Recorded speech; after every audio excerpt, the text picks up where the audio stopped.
אברהם אבינו לא הלך איתה, הגאון מווילנה יצא נגדה, ובאירופה היא בכלל התחילה כסמל אנטישמי. אז למה יהודים חובשים כיפה?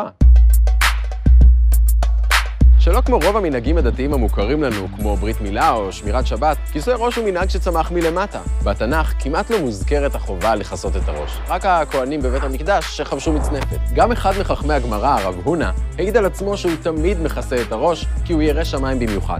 ולמה כיסוי ראש קשור ליראת שמיים? אולי בגלל הרומאים. באותה תקופה, עבדים ברומא הלכו עם כיסוי ראש, ואנשים חופשיים בלי.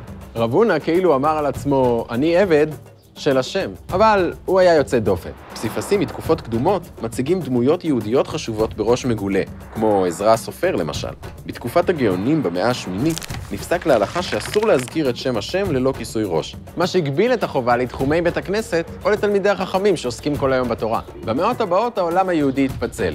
בארצות מוסלמיות כולם, גם לא יהודים, הלכו בכיסוי ראש. ללכת בלי היה מוזר. בארצות אירופה לעומת זאת כמעט אף אחד לא הלך עם כובע, חוץ מאשר בעלי תפקידים.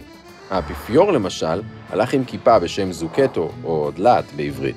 בטקסים חשובים במיוחד היה אפילו נהוג להסיר את הכיפה, ומכאן הביטוי להוריד בפניו את הכובע כסמל של כבוד. כאן נכנסת לתמונה ידידתנו הוותיקה, האנטישמיות. בתחילת המאה ה-13, הכנסייה הקתולית החליטה לסמן את היהודים. דרך יעילה הייתה באמצעות כובע היהודים, כיסוי ראש בעל צורה מגוחכת. אבל במקום להרגיש מושפלים, היהודים לקחו את הכובע למקום של גאווה והשתייכות קהילתית, וכיסוי הראש הפך יותר ויותר נפוץ. הוא אפילו נכנס לאגדה העתיקה ביותר שיש לנו, אגדת הציפורים.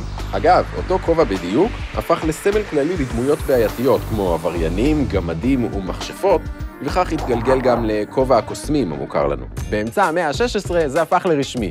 רבי יוסף קארו פרסם את הטקסטבוק של היהדות, השולחן ערוך, וקבע את הסטנדרט. לא ילך 4 אמות בגילוי הראש. למה? משלוש סיבות. משום שהשכינה שורה מעל לראשו, משום חוקות הגויים, כלומר כדי להפריד בין יהודים ללא יהודים, או כדי להינצל מרוחות רעות. ועדיין, חובת כיסוי הראש לא נטמעה לגמרי. הגאון מווילנה למשל כתב במאה ה-18 שאין איסור כלל בראש מגולה לעולם. אבל במאה הבאה כיסוי הראש קיבל דחיפה רצינית בשתי תפוצות.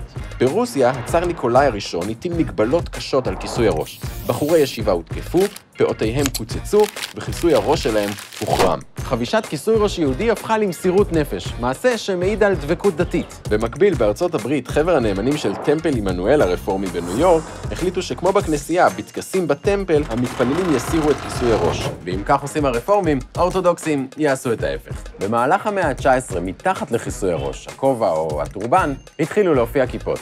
בצילומים מתימן אפשר למצוא כיפות לבד ככיסוי ראש פשוט. ובאירופה, הכיפה היא חתיכת בד שחובשים בבית במקום הכובע, שמתאים יותר להליכה בחוץ. אבל במהלך המאה ה-20, פחות ופחות אנשים חבשו כובע. החלוצים הסוציאליסטים בארץ ישראל ראו בכובע סמל של בורגנות, והלכו לכל היותר בכפיה או בכובע טמבל. ולא רק החלוצים, זה היה תהליך עולמי. אחרי מלחמת העולם השנייה, החלו אנשים לעבוד בבית חרושת או במשרד, ולא נזקקו להגנה שהכובע סיפק ממזג האוויר. באותה תקופה גם נכנסו לשימוש קרם ההגנה ומשקפי השמש, והמכוניות הפרטיות הפכו נפוצות. ניסיתם פעם להיכנס למכונית עם כובע? וכשירד הכובע, נשארה הכיפה. אבל אז מתרחש פיצול. הרב משה צבי נריה, שהקים את ישיבת בני עקיבא הראשונה בכפר הרועה, הבחין שחלק מהתלמידים מתביישים בכיפה השחורה ומנסים שהיא תיבלע בשיער. בביקור באחד הקיבוצים הדתיים, הוא ראה בחורה שסרגה כיפות דרום אמריקאיות צבעוניות, והחליט, את הכיפה הזאת אי אפשר להסתיר. זאת תהיה הכיפה שחובשים בישיבה. קמפיין הלא מתנצלים, גרסת 1939. 20 שנה לאחר מכן, בסוף שנות ה-50, דור הכיפות הסרוגות כבר הייתה סיסמת הבחירות של המפלגה הדתית-לאומית. מאז, סוג הכיפה מעיד על המגזר שאליו האדם שייך. סרוגה, דתי-לאומי, שחורה, חרדי.